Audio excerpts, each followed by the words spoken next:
বউয়ের রোমান্টিক ভালোবাসার গল্প। সেদিন অফিস থেকে বাসায় আসার মধ্যে সাদিয়া ২৭ বার কল দিয়েছে। সে নাকি আমার প্রিয় খাবার চিংড়ি মাছ রান্না করেছে, তাই তাড়াতাড়ি বাসায় আসা চাই আমার।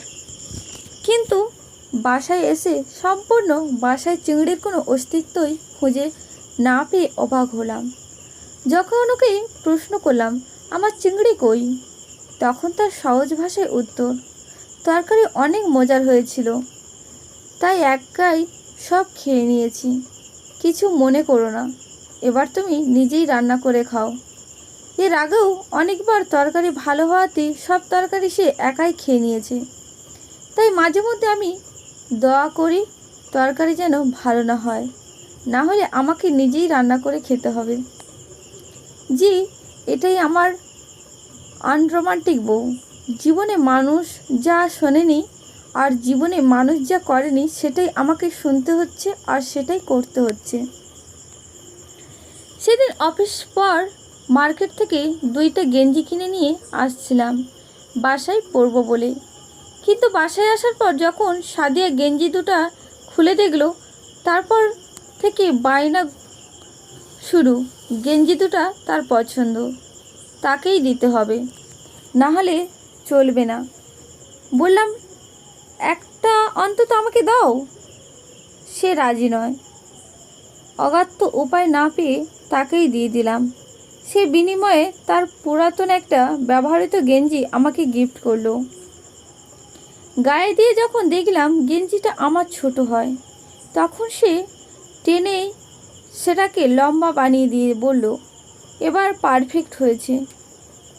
ও বেশি কিছুদিন থেকে বলছে কক্সবাজারে যাব, ব্যবস্থা করো, কিন্তু অফিসের চাপ থাকায় যেতে পারেনি।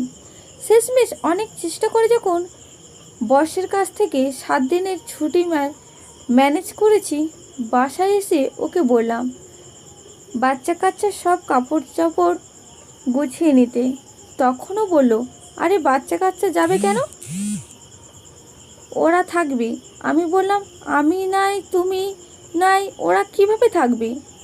সে সোজাসাপটা উত্তর দিল, কেন তুমি আছো না? আমি ভেবাচেকা খেয়ে বললাম, আমি মানে?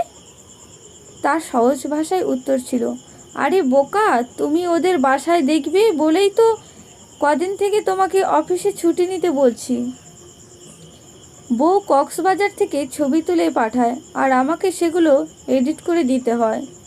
একটা ছবি ভুলভাল এডিট করেছিলাম বলে সে আমার ভুঁড়ি বের করা একটা ছবি তার অ্যাকাউন্ট থেকে আপলোড দিয়ে ক্যাপশনে দিয়েছি, জামাইয়ের ভুঁড়ি দিন দিন বেড়ে যাচ্ছে, কি করব বন্ধুরা? সেখানে দেখলাম তার সব বান্ধবীরা হাহা রিয়াক্ট দিয়েছে। তারপর থেকে মনোযোগ দিয়ে তার ছবি এডিট করেছি।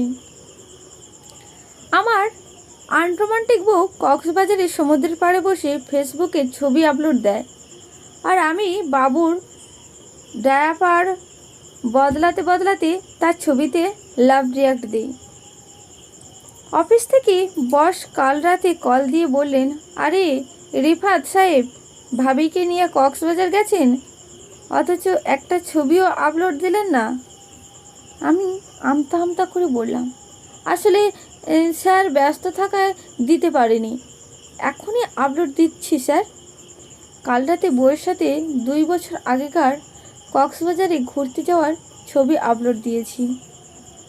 আজকের অফিসের বস সেটাই কমেন্ট করেছে, খুব আনন্দ করছেন রিফাত সাহেব। আমি থালা বাসন মাজতে মাজতে রিপ্লাই দিলাম, হ্যাঁ স্যার, আসলেই খুব এনজয় করছি। আনরোমান্টিক বউ।